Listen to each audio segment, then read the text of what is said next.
What's going on, guys? Today I am coming to you with a look at the Pelta. We're doing a ship breakdown. We're going to be looking at both versions of the Pelta. We're going to be taking a look at some different configurations that you might see them in. We're also going to be looking at the titles. In this case, there's only one title.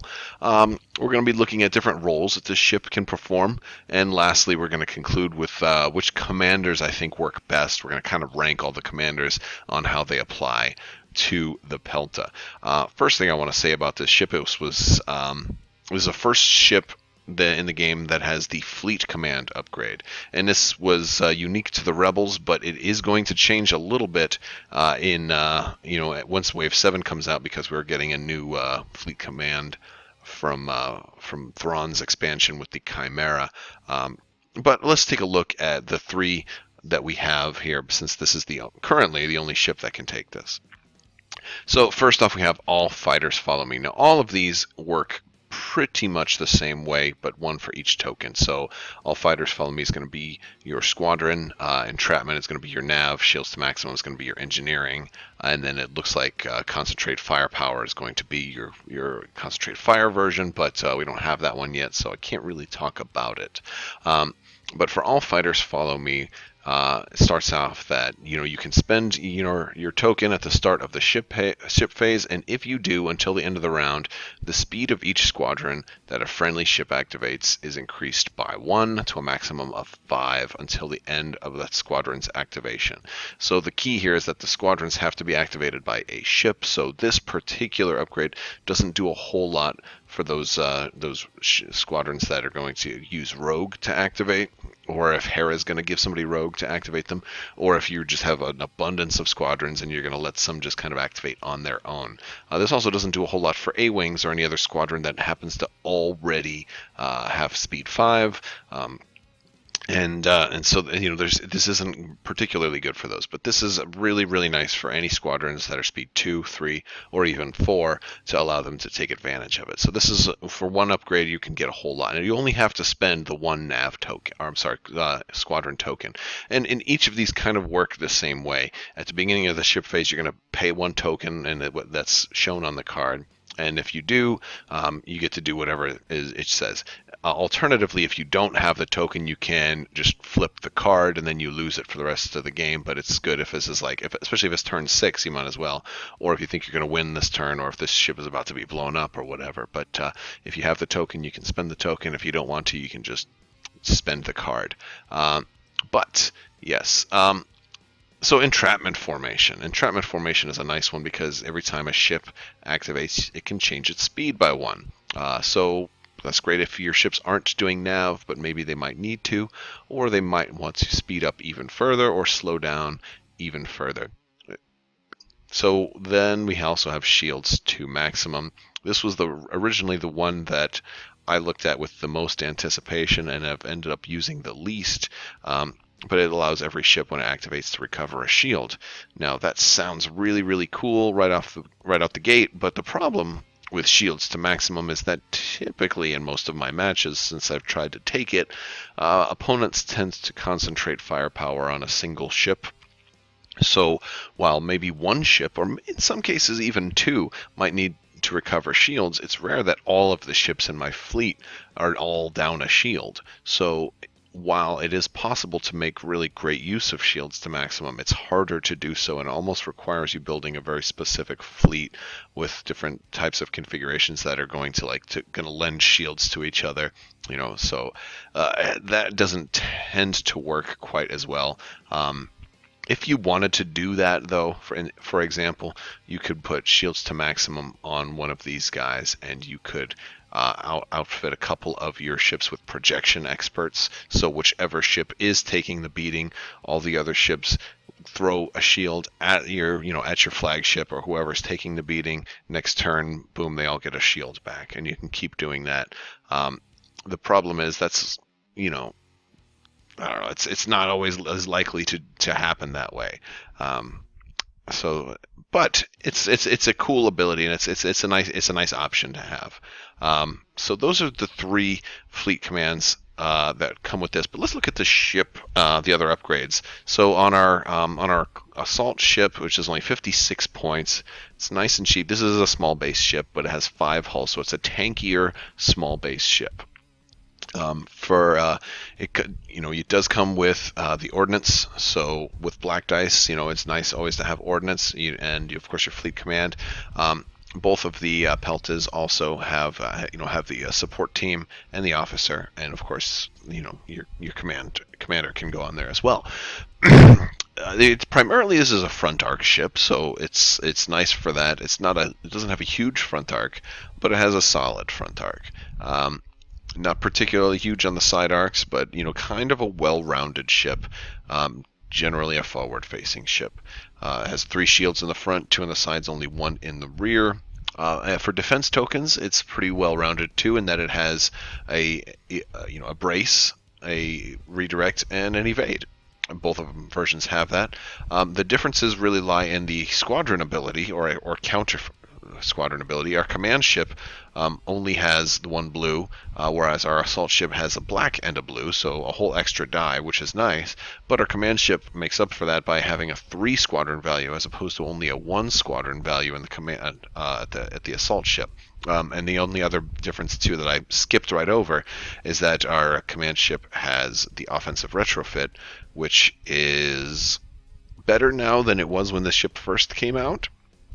And that's one of the things that I will talk about as I start looking at some different builds. So all in all, this is a ship that has been seen as probably the worst rebel ship for a while, primarily because its only real claim to fame was the fleet command upgrade, and none of them were really that strong. None of them were bad, but they were just all right. And it's not really worth, I think for a lot of people saw it as wasn't really worth taking a bad ship just for a mediocre upgrade.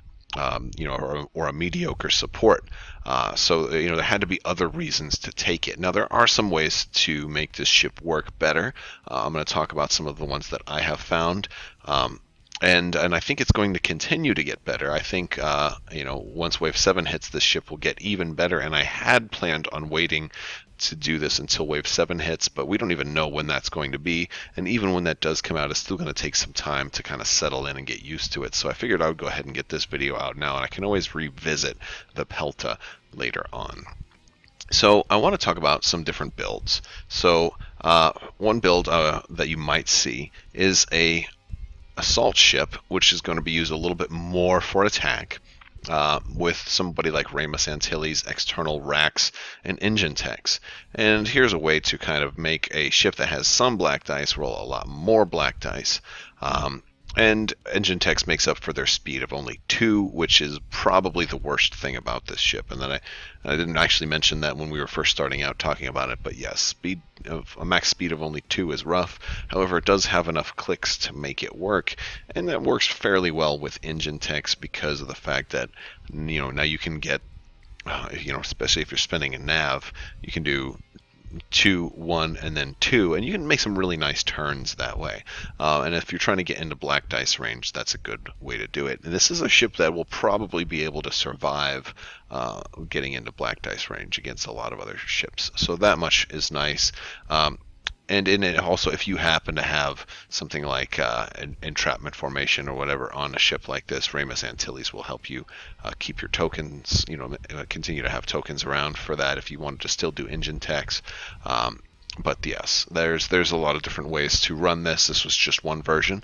Now, if you're running a Pelta, you can be a little more offensive with this ship now. And this is another problem with this ship is that, the Rebels didn't have too many forward arc ships.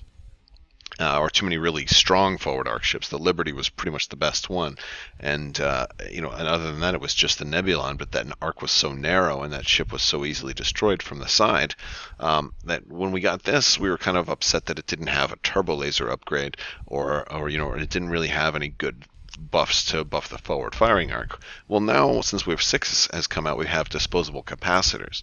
which is great for the offensive retrofits. We can only put it on the command ship, but that's the only place we would want it because now we can use those blue dice at long range. So this turns into like where we would only have two dice attacking at long range, and then maybe one on the side. We can now have 4 attacking at long range and 2 on the side. So that makes it doubles our attacks here, and so that much is amazing.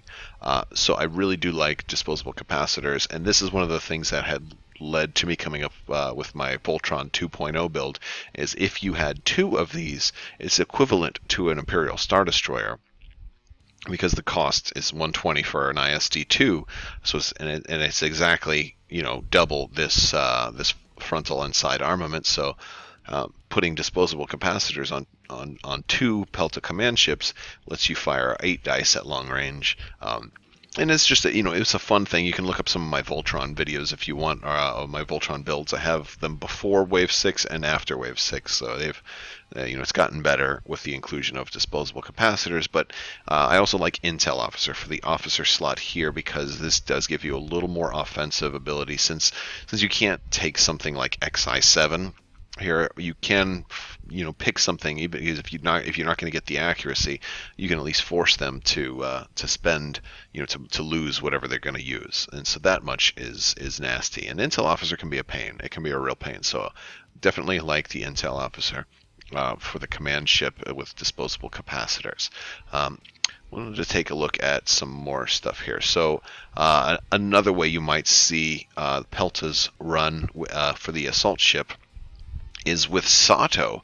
And one thing that's actually really nice about the Pelta assault ship is that while it has red dice and also has the ordnance upgrade, and this allows Sato to give you your 2, and because 2 is the magic number when using Sato, you want to have a 2 in your battery armament, and so you can roll 2, swap these red dice to black, and you can trigger the black crit at long range with assault proton torpedoes. Now this is just awesome. It's a great way to get crits all the way to bypass shields at long range from relative safety, and while you're still able to employ your evade, which is really, really nice. For a command ship here's another option. If you wanted to run this a little bit more as a carrier, you could run your Pelta command with the title Home or Phoenix Home. Now, the Phoenix Home is an interesting title in another way, in that it gives you an additional officer slot. So now this makes it the first ship that can take 2 officers, but it's unique. Only 3 points. And it says that you can be signed up to 4 command tokens instead of a number of command tokens equal to your command value. So you can now have up to 4, which is great if you want to stockpile some tokens. One of the ways you might run Phoenix Home is as a carrier. So we have the Pelta class command ship here with Flight Commander and Adar Talon as our 2 officers. We have a fighter coordination team in here, and the idea is that this is a full loadout. We're using every available slot here. Rapid launch bays, all fighters follow me. We're going full on out here, and the idea with something like this is that you have other fighters as well as having like maybe 2 on board here. So maybe we're going to drop some B-wings.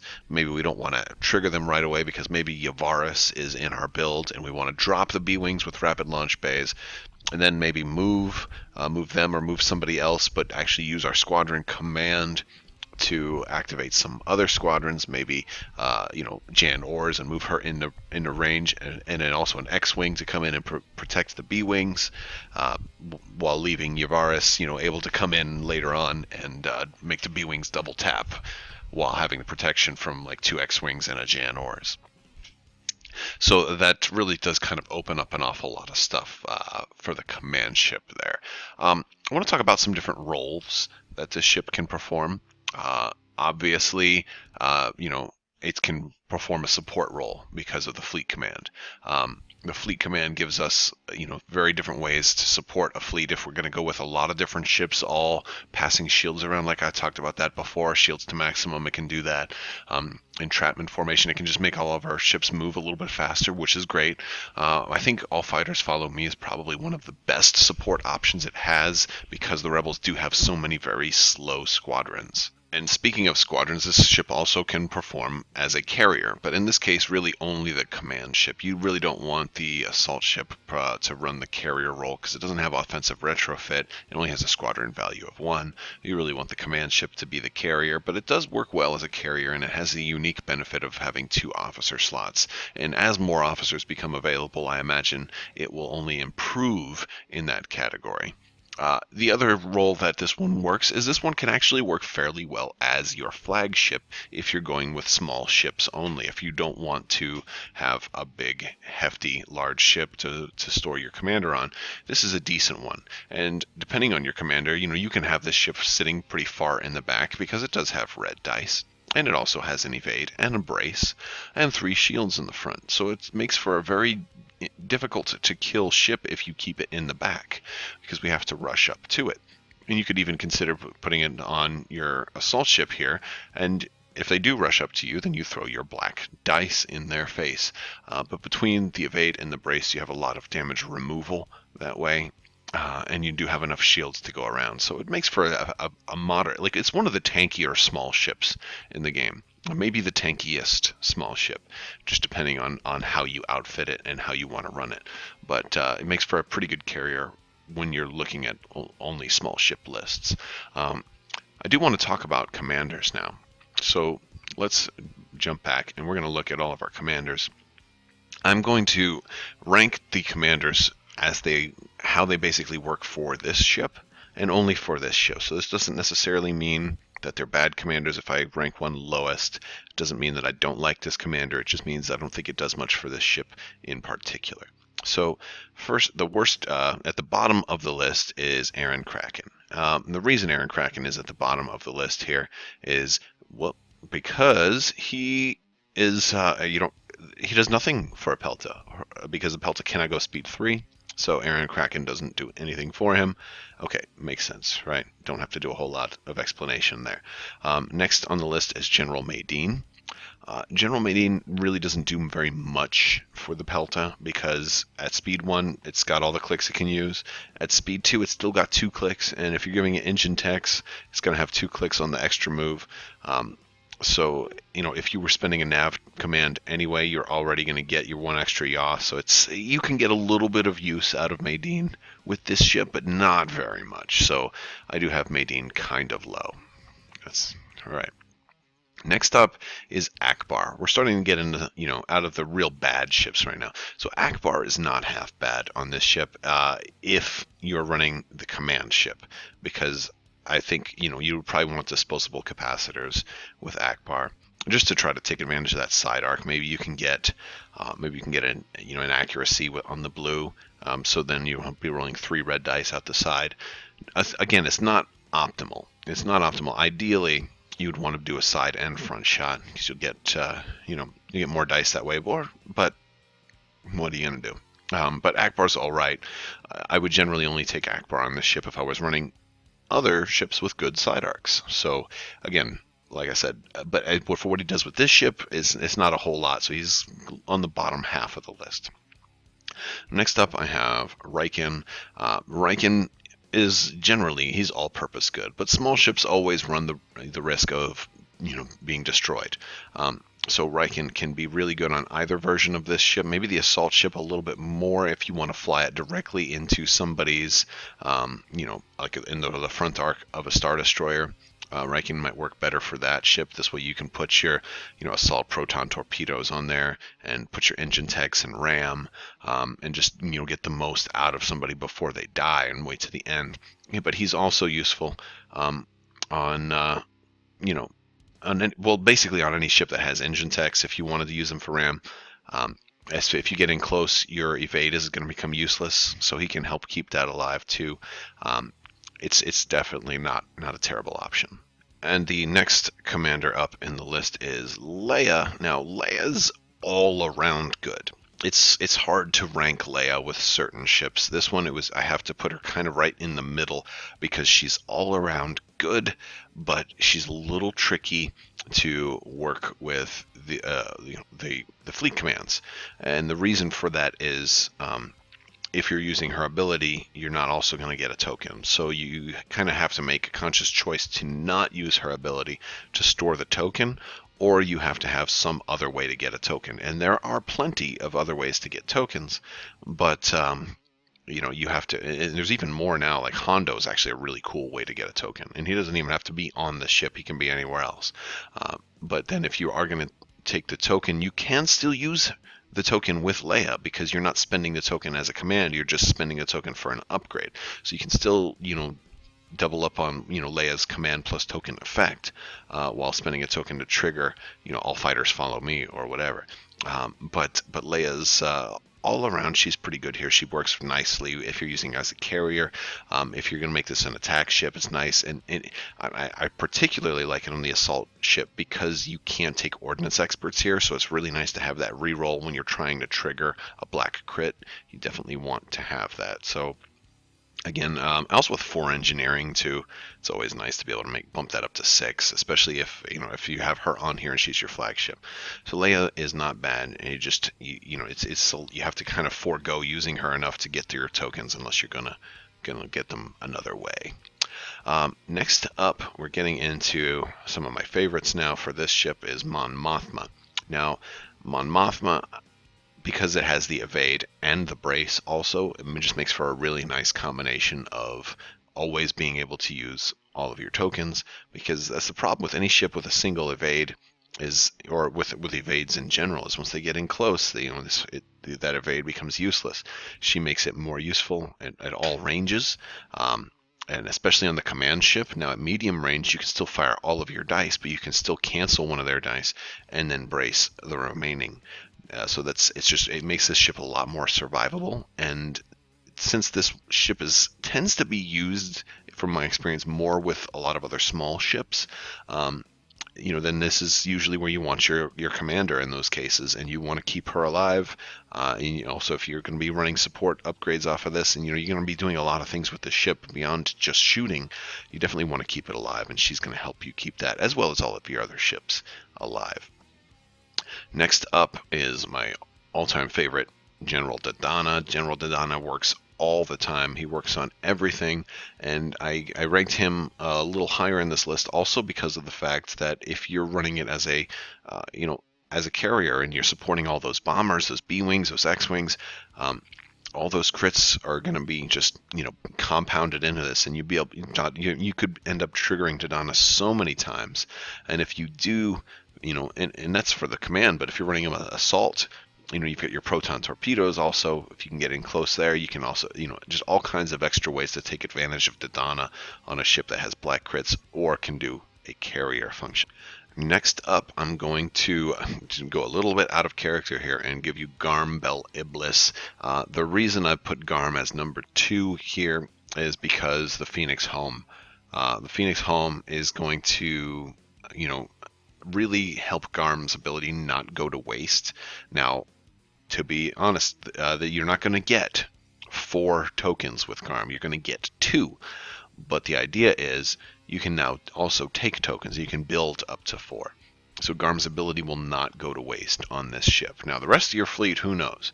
But considering the fact that this also is a ship that wants to spend tokens, it seems like Garm was kind of made for this ship. And it's nice to see that, because Garm is like my least used Rebel commander. I kind of really, really don't like Garm. And so it's nice to see a ship that you can actually do stuff with him. I'm hoping to see more token-based effects in the future, and so it's nice to see a place for Garm, because he definitely works with this one. Not so much on the assault ship, only on the command ship with Phoenix Home. Potentially the assault ship with Phoenix Home also, but usually the Phoenix Home is going to go on the command ship. We see more officers that seem to have synergy with black dice, in the things that the assault ship is doing, or maybe anti-squadron attacks. Then I could see potentially running Garm with, on an assault ship. But right now he really complements the command ship with Phoenix Home. And my number 1 is going to be Sato. And it's just like how Garm, I think, is better for the command ship, or specifically the Phoenix Home title, I think Sato is better for the assault ship with ordnance. because we'll do concussion missiles this time. You've got your two red dice at long range, and you're rocking those concussion missiles from long range, and it's great, and it's pretty cheap, and you're pretty survivable. And I love it, and you can do it from multiple angles. And it's just great. Front, back, left, right. You got it all over the place. Granted, you only have one die on the sides, but it's very nice to be able to take a concentrate fire from the front at long range and roll 3 black dice, and maybe get some crits and then do even more damage. It's just really nice, and they're not standard crits either. So even though so many ships have contain now, it's just nice being able to use an alternate crit. And speaking of contain, nobody runs damage control officer, at least that I have ever seen. I've not once ever seen a damage control officer take the board. So I don't think people have to worry about that too much. But yeah, run your assault proton torpedoes or your assault concussion missiles with Sato, and just shred people at long range with this thing. It's a lot of fun. But that is the breakdown, guys. I do also have some news. I am doing another giveaway. So if you, is for a $20 Cool Stuff gift card. So make sure all the thing you have to do is be a subscriber, and you have to leave a comment on one of my videos. So that's all you have to do to enter. It's real easy, guys. So check that out. Just sign up, hit the little subscribe button, click the little bell for alerts, so you can see when I reveal who the winner is. And thank you guys so much for watching. Make sure you're subscribed, enter the contest. If you like this video, give it a thumbs up, and let me know your thoughts on the Pelta. All right, guys, thank you so much for watching, and have a great day.